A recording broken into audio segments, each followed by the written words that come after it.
تو جیسے عثمان نے کہا کہ آپ عزیزیہ واپس جا سکتے ہیں، لیکن پھر سوال یہ ہے کہ جب اتنا رش ہے، جیسے آپ نے کہا کہ 2.5 ملین لوگ موجود ہیں، اسٹیمپیڈس کو، چیزوں کو اوائڈ کرنے کے لیے بلاکیڈز بڑے آفن رکھتے ہیں. کئی دفعہ جب آپ کو پیکج سیل کیا جا رہا ہوتا ہے تو آپ کو کہتے ہیں کہ کوئی بات نہیں، آپ کے لیے ریگولر شٹل بسز چلیں گی فرام عزیزیہ ٹو حرم. عثمان، پریکٹیکلی یہ کتنا کرنا آسان ہے، کس حد تک پاسبل ہو پاتا ہے؟ دیکھیں، بہت اچھا آپ نے سوال کیا کہ شٹل انکلوڈ لوگوں کو کہا جاتا ہے، لیکن شٹل دیکھیں وزارت الحج کی طرف سے یہ تعلیمات ہے کہ شٹل سروسز 5 ذی الحجہ کے بعد آپ نہیں چلائیں گے، یعنی 5 ذی الحجہ کے بعد شٹل سروسز چل ہی نہیں سکتی ہیں. اس کی وجہ یہ ہے کہ یہ ساری بسز جو شٹل کے لیے یوز ہو رہی تھیں، یہ لوگ واپس لے کر آتے ہیں اپنے ورک شاپ میں یا اپنے پارکنگ میں، ان کی کلیننگ ہوتی ہے، وہ ریڈی کر کے وہ حج کے جو مشاعر کے دن ہیں، حج کے 5 دن ہیں، اس کے لیے وہ پریپیئر کر کے ان کو واپس 7 ذی الحجہ کو ان کو بھیجنا ہوتا ہے.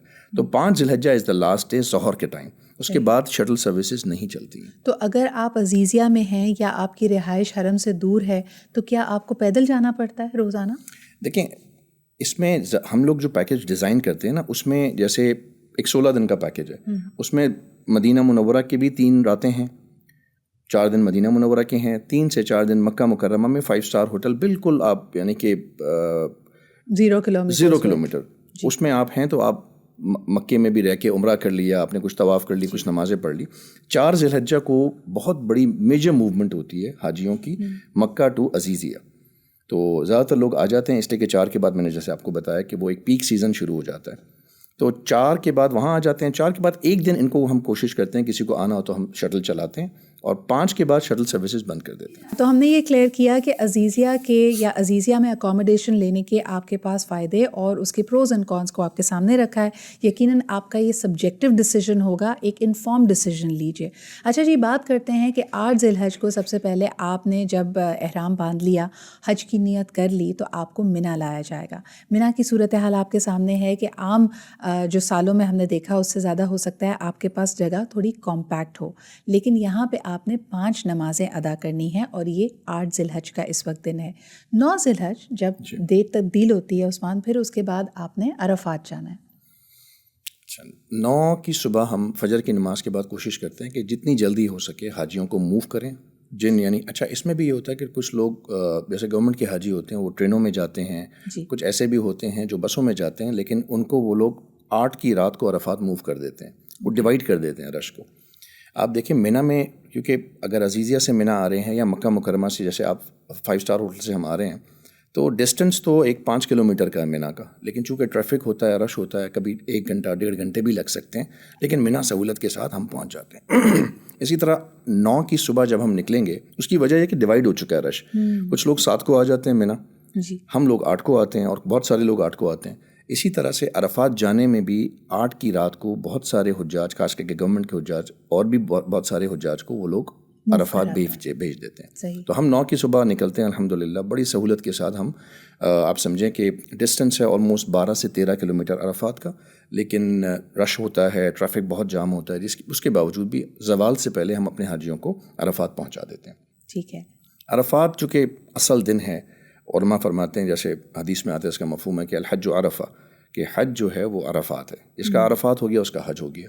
تو حج عرفات پہنچ گئے، عرفات میں پہنچنے کے بعد آپ نے ظہر کی اور عصر کی نمازوں کے لیے ہم وہاں پہ باجماعت سسٹم بناتے ہیں، باجماعت نمازیں ہوتی ہیں. کسی اسکالر کو اچھے اسکالر کو بلاتے ہیں جو عرفات کی حوالے سے بات کرتے ہیں.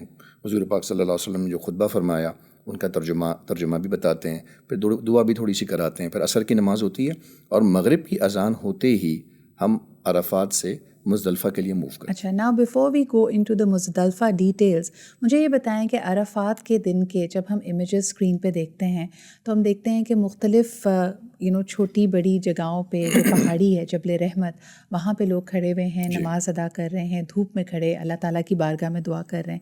لیکن جب میں پھر پیکیجز پہ گئے ہوئے یا جو مختلف وی لاگز اس وقت اگر لوگ دیکھ رہے ہوں، وہاں پہ آپ کو وہی کیمپ سچویشن نظر آئے گی. تو کتنے لوگ ہیں جو جبل رحمت تک پہنچ پاتے ہیں؟ کیا وہ اب نہیں کیا جاتا؟ لوگ اپنے اپنے خیموں میں ہی بیٹھ کے خطبہ سنتے ہیں، دعا کرتے ہیں؟ اس پہ تھوڑی سی عثمان کلیئرٹی اگر دیں.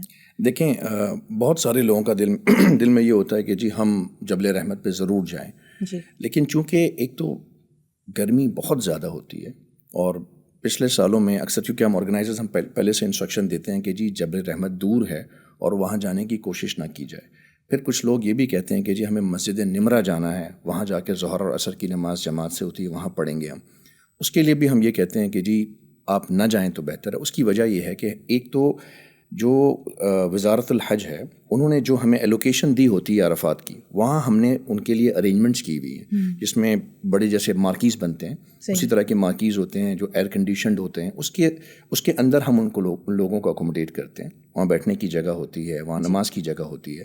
اور پھر کچھ لوگ جیسے ابھی آپ نے کہا کہ یار دھوپ میں جیسے سنت ہے کہ جی باہر کھڑے ہو کے دعا کرنا, اس کے لیے بالکل ہم جگہ وہاں پر موجود ہے. ایک کورٹ یارڈ طرح کا بنا دیتے ہیں جس کو دیکھتے ہیں کہ آپ اس کے اندر ایک گرین کارپیٹ بھی بچھا ہوا ہے, آپ کو لگ رہا ہے کہ آپ بالکل کسی جی بالکل وہاں پر آپ نے بالکل آؤٹ ڈور میں آپ نے جا کے دعا کی. لیکن ہم ہمیشہ یہی کہتے ہیں کہ جی کوشش کریں جتنی دیر آپ سہولت کے ساتھ کر سکتے ہیں وہ کریں. ادروائز دیکھیں اپنی صحت کو بھی آپ نے خیال رکھنا ہے. حضور پاک صلی اللہ علیہ وسلم نے تو کم و بیش فرمایا کہ اونٹنی کے اوپر بیٹھ کر 5.5 گھنٹے کی دعا کی انہوں نے. تو ظاہر ہے کہ آپ جتنی دیر کر سکتے ہیں آپ کریں, ورنہ آپ اندر آ جائیں کنڈیشن اپنا کیمپ کے اندر آ جائیں, وہاں دعا کریں, سہولت کو بھی دیکھیں. اور اس میں کچھ لوگ آرام بھی کرتے ہیں, کچھ نماز کچھ ذکر اذکار ہوتے ہیں وہ کرتے ہیں. تو آپ عرفات بہت کنوینئنٹلی گزار سکتے ہیں کیونکہ عرفات کے لیے تو آپ آئے ہیں اور وہاں اللہ سے اپنی ظاہر پچھلے اگلے جو بھی دعائیں کرنی ہیں آپ نے دعا کرنی ہے, توبہ کرنا ہے, ساری چیزیں. اور عرفات کے بارے میں آتا ہے کہ وہ شخص محروم ہیں جس کے دل میں یہ ہوا کہ جی شاید میری آج مغفرت نہ ہو, باقی اس کے علاوہ سب. اور فرمایا کہ کوئی ایسا شخص نہیں ہے جس کو اللہ معاف نہ کرے اس دن. تو آدمی اللہ سے مانگے, اپنے سارے پچھلے چیزوں کو اللہ کے سامنے رکھیں, دعا کریں مغفرت کے لیے, پورے قوم کے لیے, پورے پاکستان کے لیے. تو یہ وہ چیز ہے. اس کے بعد پھر ہم عرفات میں جب گروپ کا وقت قریب ہوتا ہے تو ہم دوبارہ سے ارینج کرتے ہیں اسی طریقے سے. بس کی لسٹیں بنی ہوئی ہوتی ہیں جس بسوں کے ذریعے وہ حجاج عرفات آتے ہیں, انہی بسوں میں وہی فیملیز دوبارہ سے ہم ری ارینج کرتے ہیں اور بسوں میں بٹھا کے ہم مزدلفہ کی طرف روانہ کرتے ہیں. لیکن جیسے میں نے آپ کو بتایا مینا آتے ہوئے عرفات آتے ہوئے جو حجاج ڈیوائڈ ہو جاتے ہیں, کچھ لوگ رات میں آ جاتے ہیں, کچھ لوگ صبح جاتے ہیں. لیکن مزدلفہ جانے کے لیے جتنے حجاج اکرام دنیا بھر سے آئے ہوئے ہوتے ہیں وہ سارے کے سارے ایک ساتھ مزدلفہ کے لیے موو کرتے ہیں. تو یہ وہ ٹکڑا ہے کہ جہاں آپ ٹریفک میں آپ کا پھنس جانا یا رش میں پھنس جانا وہ بہت چانسز زیادہ ہیں آپ کے. تو لیکن ایسا بھی ہوتا ہے کبھی کبھار آپ نکلتے ہیں اور 1 گھنٹے میں پہنچ جاتے ہیں مزدلفہ, کبھی لیٹ بھی ہوتے ہیں. اور آج کل یہ تو ہمارے سارے آرگنائزرز کو اور حاجیوں کو بھی پتہ ہے کہ وہاں انہوں نے شورتے کھڑے ہوتے ہیں, پتہ نہیں کیا وجہ ہے کہ وہ بسوں کو رکنے نہیں دیتے ہیں. کبھی کبھار آپ بالکل پہنچ جاتے ہیں مزدلفہ اور پہنچنے کے بعد بھی آپ کو اترنے نہیں دیتے ہیں, یا اترنے دیتے ہیں تو وہ کہتے ہیں حاجی اتارو اور بس کو بھیج دو. چونکہ ہم الحمدللہ اتنے سالوں سے حج کرتے ہیں, اکثر کبھی حاجی ناراض بھی ہو جاتے ہیں, کہتے ہیں کہ جی مزدلفہ آ گیا اور آپ ہمیں اتار کیوں نہیں رہے. تو ہم کہتے ہیں آپ صبر کریں کیونکہ ہمیں آپ کو بھی دیکھنا ہے اور ساتھ میں یہ جو بس ہے جس کے ذریعے صبح ہم نے آپ کو رمی کرانے کے لیے جمرات میں لے کے جانا ہے اس کو بھی ہمیں کنٹرول کرنا ہے. تو پارکنگ ہے تو ہم حاجیوں کو اتارتے ہیں, پارکنگ نہیں ہے تو ہم کہتے ہیں کوئی بات نہیں ہم ایک اور چکر لگا کر آتے ہیں. تو کبھی 1 بھی بچ جاتے ہیں, کبھی 2 بھی بچ جاتے ہیں, لیکن مزدلفہ الحمدللہ پہنچ جاتے ہیں کیونکہ وقوف مزدلفہ واجب ہے. تو ہر حاجی کے دل میں خواہش ہوتی ہے کہ جی میں جلدی پہنچ جاؤں,